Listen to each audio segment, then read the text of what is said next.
Assalamualaikum warahmatullahi wabarakatuh. Perkenalkan, saya Linda Yu Islamia. Pada kesempatan ini, saya perwakilan dari kelompok 7 dari kelas A 2018 Fakultas Keperawatan Universitas Jember ingin mempresentasikan tentang materi subdural hematoma atau SDH.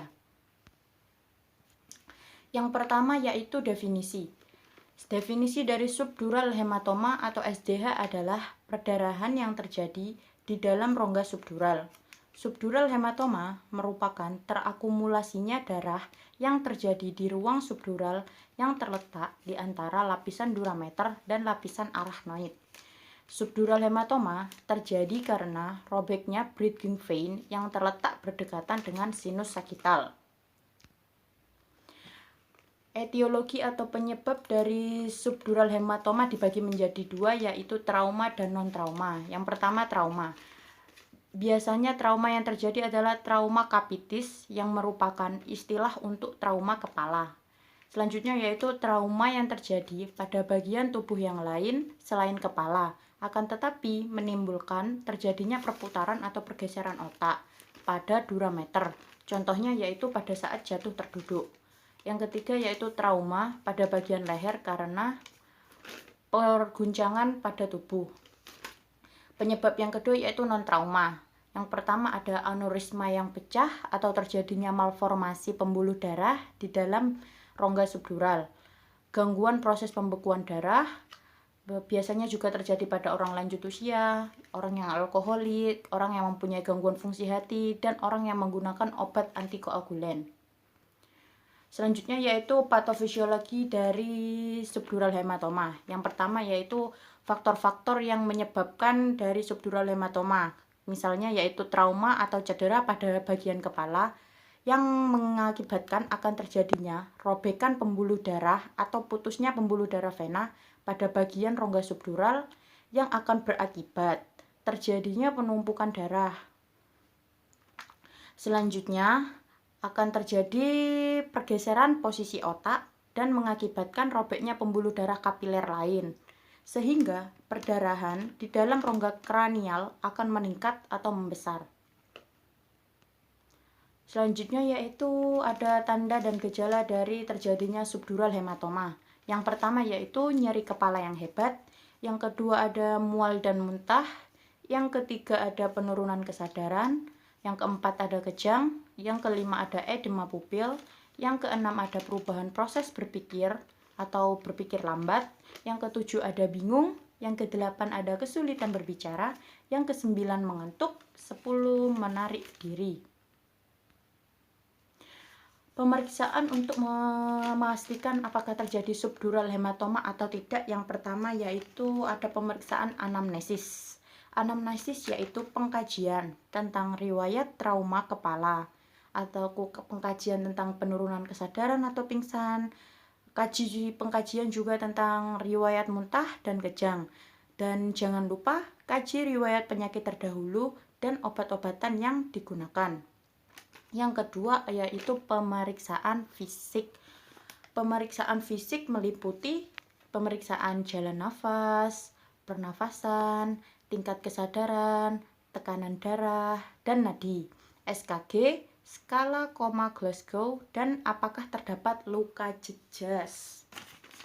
Selanjutnya yaitu terdapat pemeriksaan CT scan. Pemeriksaan ini itu untuk melihat keadaan kepala dari dalam, apakah terjadi perdarahan pada rongga subdural, dan juga untuk melihat seberapa besar perdarahan yang terjadi. Yang keempat ada MRI. MRI yaitu pemeriksaan menggunakan gelombang magnetik dan gelombang radio. Pemeriksaan ini bertujuan untuk menampilkan gambar struktur otak serta jaringan lunak yang ada di dalamnya. Yang kelima ada angiografi.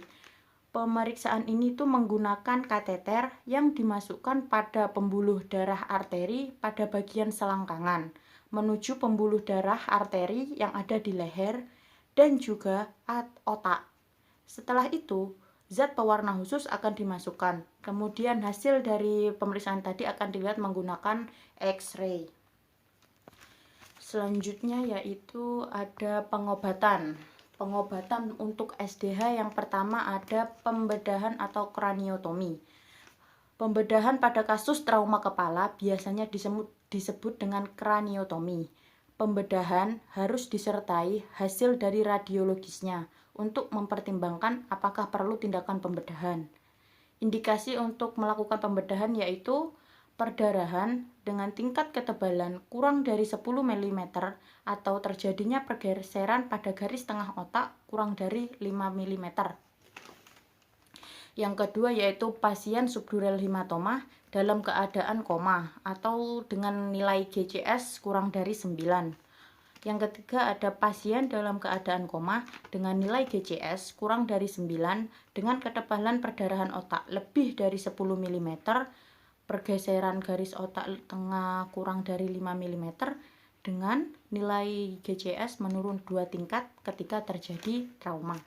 Yang keempat yaitu terdapat pasien SDH yang mengalami pupil asimetris atau dilatasi dan tekanan intrakranial lebih dari 20 mmHg.